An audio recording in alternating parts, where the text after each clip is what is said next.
রাত পোহালেই শুরু হবে জিএনএম এনএম নার্সিং পরীক্ষা। আর এই মুহূর্তে সবার একটা প্রশ্ন যে কালকে স্যার কি হতে চলেছে, কালকে কি আমি আমার নিজের স্বপ্ন পূরণ করতে পারবো, কালকে কি পারবো আমি আমার লক্ষ্য পূরণ করতে, নিজের পরিবারের সম্মান রক্ষা করতে।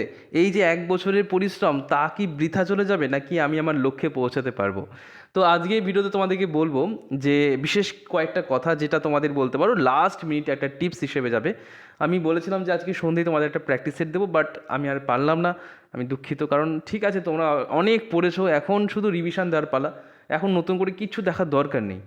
তো যাই হোক, এই যে রাত পোহালেই নার্সিং পরীক্ষা এএনএম জেএনএম 2026 শেষ মুহূর্তের কিছু টিপস আমি আলোচনা করব। প্রথমে বলে দিই, দেখো নতুন করে কিছু নয়, যা পড়েছো সেটাকে আমি ঝালাই দেবো। এবং যারা একেবারে পড়োয়নি কিছু, কারণ আমি দুই রকম ছেলে মেয়ে দেখেছি, কেউ কেউ আছে যে কিছুই পড়েনি, তাদেরকেও কিছু কথা বলবো। আর অনেকেই বলছে স্যার ওয়েমার শিটটা নিয়ে আরেকবার বলুন। আমি বলেছিলাম ওয়েমার শিট ফিল আপ নিয়ে একটা ভিডিও দেবো, শর্ট ভিডিও দেওয়ার কথা ছিল, কিন্তু এই আর লাস্ট মুহূর্তে আর পারলাম না। নিজেরও তো কিছু একটা সময় দরকার, নিজেকে দেওয়ার সময়। আমি সব কিছু মানে তোমাদেরকে উজাড় করে দিয়েছি এই একটা বছরে। যাই হোক, তো কিছু বিষয় বলবো। দেখো অনেকেই বলছে স্যার যদি কোনো প্রশ্নের উত্তর না জানি তাহলে ট্রিকের মাধ্যমে কী করে দেবো, এই ধরনের অনেক প্রশ্ন থাকে। আমি তোমাদেরকে যে কথাগুলো বলবো এটা সায়েন্টিফিক্যালি তোমরা কিন্তু প্রুভেন আছে। ক্যাটাগরি 1 ক্যাটাগরি 2 এর ব্যাপারটা অনেকেই কিন্তু বোঝে না বলে অনেকে কিন্তু ভুলভাল মন্তব্য করে। আজকে ভিডিওটা তোমাদেরকে শেষ পর্যন্ত দেখো, তোমরা অনেকেই কিন্তু যেখানে তোমার স্কোর একদমই হতো না বা অনেক জায়গাতে তোমার হয়তো নেগেটিভ খেয়ে যেতে, সেই জায়গাটা থেকে তুমি বাঁচতে পারবে কী করে, ঠিক আছে, সেটা তোমাদেরকে বলবো। তো প্রত্যেকের চ্যানেলটা সাবস্ক্রাইব করো, ভিডিওটা প্রচুর লাইক করো, কমেন্ট করো যে তুমি 2026-এ কোন কোর্সটা করতে চাও। 2026-এর তোমাদের জিএনএম পরীক্ষার সেন্টার কোথায় পড়েছে সেটা কমেন্ট করো।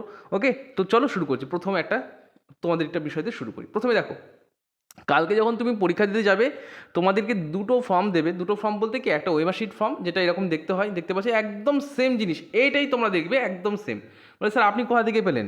তো দেখো এটা হচ্ছে তোমাদের ইনফরমেশন বুলেটিনে দেওয়া থাকে, স্যাম্পল ওয়েমার বলে লেখা আছে, দেখবে তোমাদের প্রত্যেকের এটা জিএনএম এর পরীক্ষার কিন্তু এক্সামিনেশন যে ইনফরমেশন বুলেটিন সেখানে কিন্তু দেওয়া থাকবে। এটা 2022 এটা আমি দেখাচ্ছি, তোমাদের তোমাদের যেটা থাকবে 2026 এটা দেখে নেবে, তোমাদের সেম এইরকম দেখবে, একদম সেম টু সেম, ঠিক আছে। এখানে দেখো যেমন ফিজিক্স কেমিস্ট্রি আছে তোমাদের, এটা তো তোমাদের হিসাবে তোমার জেন প্লাস ইউজির, তো এইরকম জিনিসটা পাবে। ক্যাটাগরি 1 ক্যাটাগরি 2 এরকমভাবে কিন্তু লেখা থাকবে। ওকে, বেশ। আমি এবার তোমাদেরকে এবার যেটা পরবর্তী দেখাবো সেটা হচ্ছে একটা ফর্ম থাকবে, সেখানে তোমাদের সাইন করতে, এটা অ্যাটেন্ডেন্স সিট বলতে পারো। দেখো লেখা আছে এটা একটা অ্যাটেন্ডেন্স সিট, এটা 2018-র একটা ডাব্লিউবিজির একটা অ্যাটেন্ডেন্স সিট। তোমরা তোমাদের যে অ্যাটেন্ডেন্স সিট সেটা দেখতে পাবে। দেখার পর তোমাদের এটা তোমাদের ফিল আপ করতে হবে, অর্থাৎ কোশ্চেন বুকলেট নাম্বার এবং কোশ্চেন বুকলেট এখানে আরেকবার দ্বিতীয়বার লিখতে হবে। আচ্ছা, তারপর দেখো এখানে তোমার সিগনেচার করতে হবে, এখানে আরেকবার দুবার করে সিগনেচার করতে। এই হচ্ছে তোমাদের ওই মার্কশিট। এইটা তো খুব সহজ, এটা হচ্ছে তোমাদের অ্যাটেন্ডেন্স শিট, এটা তো খুবই সহজ। এবার মেন যে বিষয়টা বলবো, যারা একেবারে নার্ভাস, এই জায়গাটাই সব থেকে আসল জায়গা। তুমি 1 বছরে কী পড়েছো না পড়েছো সব কিছুই কিন্তু এই একটা পেপারেই কিন্তু ডিসাইড করবে, বা এটাই কিন্তু তোমার সিদ্ধান্ত নির্ণয় করতে সাহায্য করবে। প্রথম কথা হচ্ছে কোনো রকম কোনো ভুলভ্রান্তি করা যাবে না। অনেকে কি হয় যে তাড়াহুড়ো করে হয়তো দেখলো যে প্রশ্নগুলো খুব কঠিন হয়ে গেছে। আমি আগেই বলি, কোশ্চেন সোজা হবে কি কঠিন হবে কিচ্ছু জানি না, কেউ কিছু জানে না। কোশ্চেন যদি কঠিনও হয় তাহলেও ভালো, তাহলে পজিটিভ দিক আছে যে হ্যাঁ কোশ্চেন কঠিন হচ্ছে মানে সবাই উত্তর দিতে পারবে না, শুধু তুমি নয় বাকি যারা আছে প্রত্যেকের কাছে কিন্তু কঠিন হবে। তো এটা কিন্তু মাথায় রেখো যে কঠিন মানেই যে সব শেষ হয়ে গেল স্যার, 1 বছরের পরিশ্রম সব জলে চলে গেলো, এরকমটা কিন্তু নয়। এই দিকের একটা ভালো দিক আছে। তো যাই হোক, সেই কথা আমি যাচ্ছি না আজকে। এবার মেন যে কথাটা বলবো সেটা হচ্ছে, যদি ধরো কোশ্চেন খুব সোজা হয়ে গেল, তাহলেও যেটা করবে না সেটা হচ্ছে সোজা তো কোশ্চেন দিয়ে দিচ্ছে, আরে ভাই আমি সব পারবো আস্তে আস্তে করছি, এরকম ভুলভ্রান্তি যেন না হয়। যে ঠিক আছে আমি 1.5 ঘন্টা সময় আছে, 100টা তো প্রশ্ন, ঠিক আছে সময় নিয়ে করবো। আরে অত সময় নেই, তুমি দেখবে 1.5 ঘন্টা কখন হাওয়ার মতো উড়ে গেছে, তুমি ভাবতেই পারবে না যে ফট করে দেখবে যে আর 5 মিনিট সময় আছে, তখন কিন্তু তোমার নাকানি চোবানি লেগে যাবে। তো প্রথম থেকে যে কয়েকটা কথা বলো সেটা মন দিয়ে শোনো। প্রথম কথা হচ্ছে গিয়ে, প্রশ্নপত্র পাওয়ার পরে পরেই কিন্তু ওই মার্কশিটে তুমি দাগ দেবে না। প্রথম যে কাজটা তোমাদের করতে হবে, এখানে roll number question booklet number এগুলো তোমাদের লিখতে হয়, ঠিক আছে, দেখতে পাচ্ছ ঠিক যেভাবে দেওয়া আছে না, দেখো কোশ্চেন বুকলেট নাম্বার যেরকম দেওয়া আছে এটা তোমাদের কোশ্চেন পেপারে দেওয়া থাকবে, তোমার যে কোশ্চেন বুকলেট নাম্বার সেটা তোমাকে দিতে হবে। এবং দেখো এখানে লেখার পর এই যে এই ঘরটা দেখছো লিখেছে, এবার এই ঘর মোতাবেক যেমন দেখো 8 নম্বর, তাহলে 8 নম্বর কোথায় আছে, এই দেখো এখানে 8 নম্বর আছে, তো এই যে 8 নম্বর যেরকম গোল দাগ দিয়েছি কালো রঙের, ঠিক একই রকমভাবে তোমাকে গোল দাগ দিতে হবে। তারপরে দেখো 2 নম্বর, দেখো এই যে 2 আছে, 8-এর পর 2 আছে, তো 2টা কোথায় আছে? এই যে 1-এর নিচে 2 আছে, তো ওই 2টাকে ঠিক এইভাবে কিন্তু গোল দাগ দিতে হবে। তারপরে দেখো 0 আছে, তো 0টাকে কীভাবে দাগ দেবে? দেখো 0টাকে ঠিক দেখতে পাচ্ছ যেরকমভাবে দাগ দেওয়া আছে সেভাবে তোমাকে গোল করে কিন্তু দাগ দিতে হবে। মাথায় রেখো গোল দাগটা যেন বাইরে বেরিয়ে না যায়, আবার যেন অর্ধেক না হয়ে যায়। এখানে দেখো কারেক্ট মেথড দেওয়া আছে, এই যে দেখতে পাচ্ছ এখানে কারেক্ট মেথড কোনটা, রং মেথড কোনটা। অনেকে কী করে যে দুটোই হয়তো দাগ দিয়ে দিল, যে একটা জায়গায় ভুল হয়ে গেছে এ আর বি, দুটোই হয়তো দিয়ে দিল, তাহলে কিন্তু ওটা কিন্তু তোমার ক্যান্সেল হয়ে যাবে। মাথায় রেখো এই প্রশ্ন কিন্তু তোমার ধরা হবে না, ওকে? বা তুমি যদি এই রোল নাম্বার এরকম ভুল করে দাও, দেখালো 4-এর ঘরে হওয়ার কথা তুমি 3-এর ঘরে করে দিয়েছো, তোমার কিন্তু পুরো পুরো খাতাটাই বাতিল হয়ে যাবে, পুরো খাতাটাই বাতিল হয়ে যাবে। খুব মন দিয়ে শুনবে যে এখানে যেন এই যে বুকলেট নাম্বার, রোল নাম্বার, এখানে প্রচুর ছেলেমেয়েরা প্রত্যেক বছর ভুল করে। দেখবে কালকেও আমাকে অনেকে কমেন্ট করবে যে স্যার ভুল হয়েছে। আমি চাই না যে এরকম ভুল কেউ করো, ওই জন্য আমি লাস্ট মুহূর্তে এই ভিডিওটা দিলাম। তো এই জিনিসটা একদম করবে না যে স্যার লাস্টের দিকে আমি স্যার তাড়াহুড়ো করে রোল নাম্বারটা একটা ঘর ভুল করে দিয়েছি, স্যার কী হবে? তো তখন তোমাকে একটাই কথা বলবো, তুমি এখন দৌড়ে বেড়াও। একদম সিম্পল কাট কথা, তুমি যদি এখন না শোনো, পরে তুমি ভুল করে দেবে, যার কোনো সমাধান নেই, তাকে আমি কি বলবো? তাই বলতে হবে যে দৌড়ে বেড়াও, আর তো কিছু করার নেই। তোমাকে যখন বোঝাচ্ছি, শোনাচ্ছি, তখন তুমি শুনবে না, বুঝবে না। লাস্ট যখন ভুল হয়ে গেছে তখন বলে স্যার ভুল হয়ে গেল।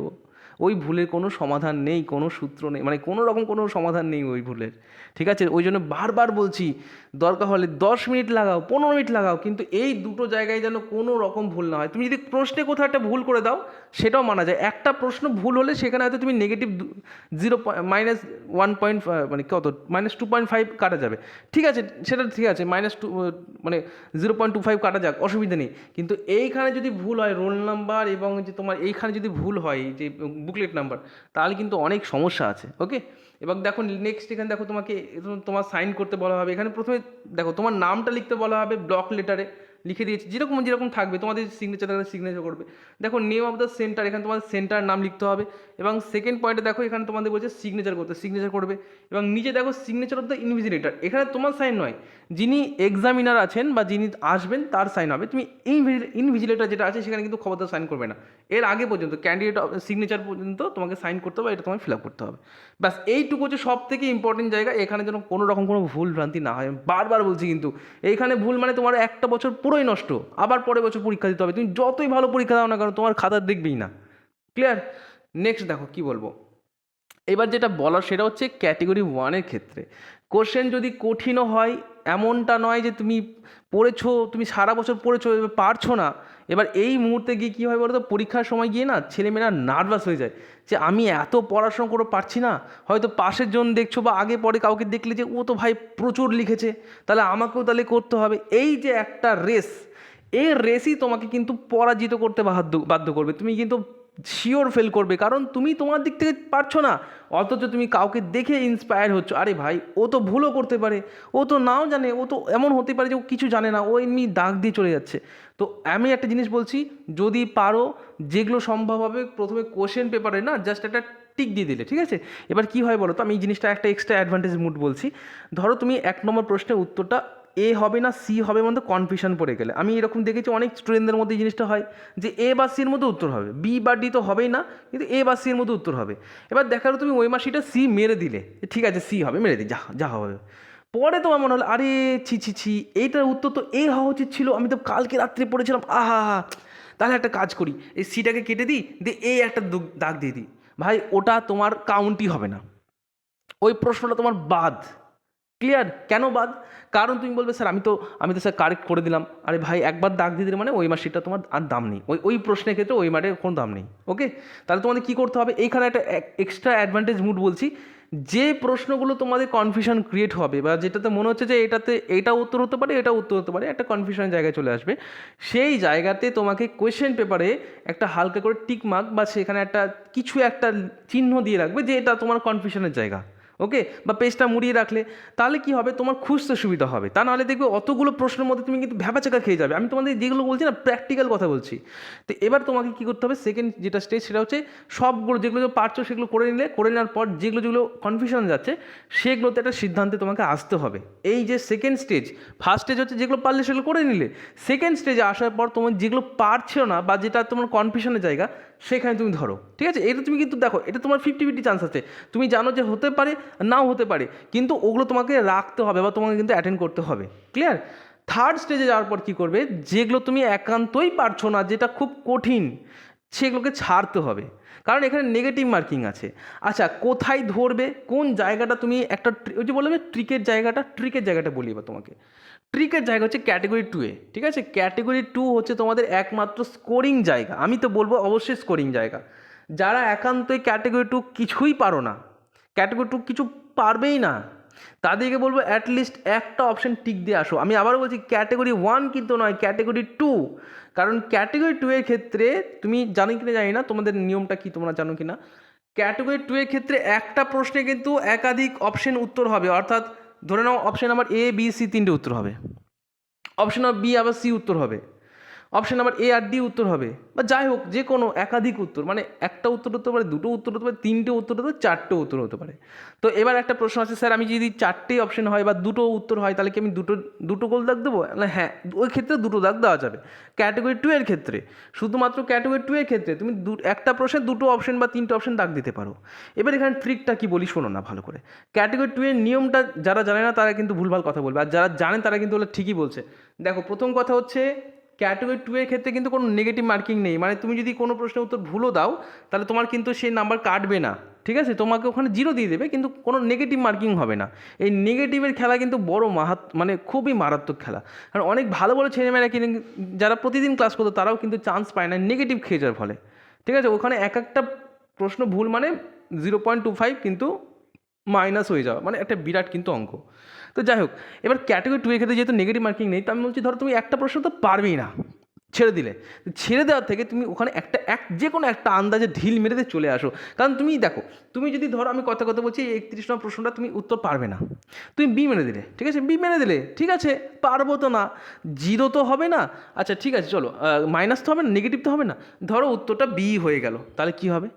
তাহলে তুমি এক্ষেত্রে কিন্তু দেখো 2 নম্বর পুরোপুরি পাবে না, তুমি সেক্ষেত্রে 1 নম্বর পাবে, কারণ তুমি একটা উত্তর দিয়ে এসেছো, যে কোনো একটা। আমি বলবো কেন একটা অপশন দিতে বললাম, যদি তুমি পারো, দেখা গেলো 31 নম্বর উত্তর তুমি জানো যে বি আর সি হবেই হবে, তাহলে তুমি বি আর সি মারবে। কিন্তু তুমি যদি না জানো, ধরো তুমি জানো না, ওই উত্তরটা তুমি একদমই মনে পড়ছে না, তুমি কিছুই জানো না, তাহলেও তুমি অ্যাটেন্ড করো। এটা আমার দিক থেকে একটা ট্রিক বললাম। কেন কি, এক্ষেত্রে হতে পারে যে তোমার উত্তরটা ঠিক হয়ে গেল, তা যদি ঠিক হয় তাহলে তুমি কিছু নাম্বার পাবে, সেক্ষেত্রে তুমি 1 নম্বর পেতে পারো, তুমি আবার 1.5 নম্বর পেতে পারো, ঠিক আছে? তুমি 0.75 নম্বর পেতে পারো, এগুলো কিন্তু ডিপেন্ড করে অনেক। হ্যাঁ, এবার ধরো তোমার ওই উত্তরটা ভুল হলো, তাহলে কি হবে? আমি দুটোই বলছি, যদি ভুল হয়, দেখা গেলো যে এখানে বি না হয় এটা উত্তর হওয়া উচিত ছিল সি আর এ, তো সি আর এ উত্তর হওয়া উচিত ছিল, তুমি বি করে দিয়েছো, তাহলে তোমাকে কেটে দেবে নাম্বার, প্রশ্নটা কেটে দেবে, কিন্তু তোমার নাম্বার কাটবে না, অর্থাৎ তোমার কিন্তু এই ক্ষেত্রে কোনো নেগেটিভ হবে না। কিন্তু এই ভুলটা যদি ক্যাটেগরি 1-এ করো, অর্থাৎ আমি যদি বলি যে জীবন বিজ্ঞান ভৌত বিজ্ঞান ক্যাটেগরি 1-এ আমি ভুলটা করে দিলাম, তাহলে কিন্তু তোমার ওই প্রশ্নটা তো ভুল হলেই হলো, তার সাথে তোমার কিন্তু 0.25 নেগেটিভও হলো, অর্থাৎ তোমার কিন্তু এখানে লস হলো। তো আমি এই জন্যই বলি যে ক্যাটেগরি 1-এ কোনো রকম বাহাদুরি করার দরকার নেই, যেটা পারবে সেটা করো, যেটা পারবে না সেটাকে স্কিপ করো। স্কিপ করাটা সব থেকে বড় কিন্তু চ্যালেঞ্জের জায়গা। অনেকে কিন্তু দেখবে ওইটা ধরে বসে থাকে, সারাদিন ধরে অঙ্ক করছে। ভাই, আরে এটা একটা কম্পিটিটিভ পরীক্ষা, তুমি এখানে যদি সারাদিন একটা প্রশ্ন নিয়ে পড়ে থাকো, দেখবে অনেক সহজ প্রশ্নগুলো কিন্তু হাত থেকে ছেড়ে যায়। তুমি কিন্তু দেখবে, এটা খেয়াল করে দেখবে, যারা মক টেস্ট দিচ্ছে তারা কিন্তু তৈরি হয়েছে, আমি জানি আমার স্টুডেন্টগুলো সবাই তৈরি, কিন্তু অনেকে আছে কি মক টেস্টের নাম্বার কমে যাওয়ার ভয়ে কিন্তু মক টেস্ট দেয় না। সত্যি কিনা কমেন্ট করে জানাও যে হ্যাঁ স্যার ঠিক বলছেন। তো যাই হোক, আমি এটাই বলতে চাইছি যে তোমরা কিন্তু এই জায়গাটা গিয়ে যেগুলো সহজ প্রশ্ন সবাই কিন্তু উত্তর দিয়ে আসবে, তারপর যেগুলো পারবে না সেটা কিন্তু ওই লাস্টের যে আধ ঘন্টা, ওই আধ ঘন্টা টাইম যেগুলো পারবে না সেগুলো তোমাদের মার্ক করার টাইম। এটা হচ্ছে আসল খেলা, ঠিক আছে? এটাই হচ্ছে আসল খেলা। বেশ, তো এই ছিল আমার পুরো বক্তব্য। ট্রিকটা আমি বোঝাতে পারলাম কিনা জানি না, তোমাদের যদি বোঝাতে পারি কিছুটা হলেও তাহলে আমি ধন্য হব। তোমাদের দিক থেকে তোমরা একটা থ্যাংক ইউ জানাতে ভুলবে না, লাইক করতে ভুলবে না, আর অবশ্যই কিন্তু আমাদের চ্যানেলটা সাবস্ক্রাইব করতে ভুলবে না। কালকের জন্য অসংখ্য শুভেচ্ছা থাকলো, তোমাদের প্রত্যেকের পরীক্ষা ভালো হোক এটা আমি আশা করছি। আর মিষ্টিরা যেন বাড়িতে চলে আসা চাই, ঠিক আছে? কেন মিষ্টি চাই? কারণ এই যে পরিশ্রম করলাম, এই যে এত কিছু প্রথম থেকে শেষ পর্যন্ত তোমাদের পাশে ছিলাম, তো এটার জন্য মিষ্টিমুখ করা তো হবে না, তুমি যে একটা ভালো স্বপ্নের চাকরি পেয়ে যাবে দুদিন পর, তখন কেমন লাগবে, ভালো লাগবে তো। তো তার জন্যই বললাম, ওকে। চলো, তো যাই হোক, সবাই ভালোভাবে পরীক্ষা দাও, অনেক অনেক শুভেচ্ছা থাকলো। আমার প্রিয় ভাই বোনেরা, আমার প্রিয় সব থেকে ছাত্রছাত্রীরা, তোমরা ফাটিয়ে দাও কালকে পরীক্ষা, একদম যেন শুনতে পাই স্যার দারুণ হয়েছে স্যার। আর যদি খারাপও হয়, মন খারাপ করো না, দেখো পরীক্ষায় সব কিছু হতে পারে, কেউ কিছু জানে না।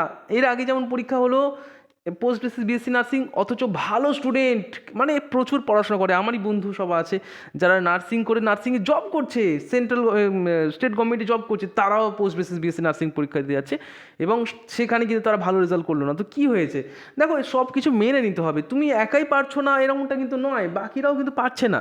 তো আমি কোনো অমঙ্গল কথা বলবো না যে এটা স্যার এরকম হয়ে গেল।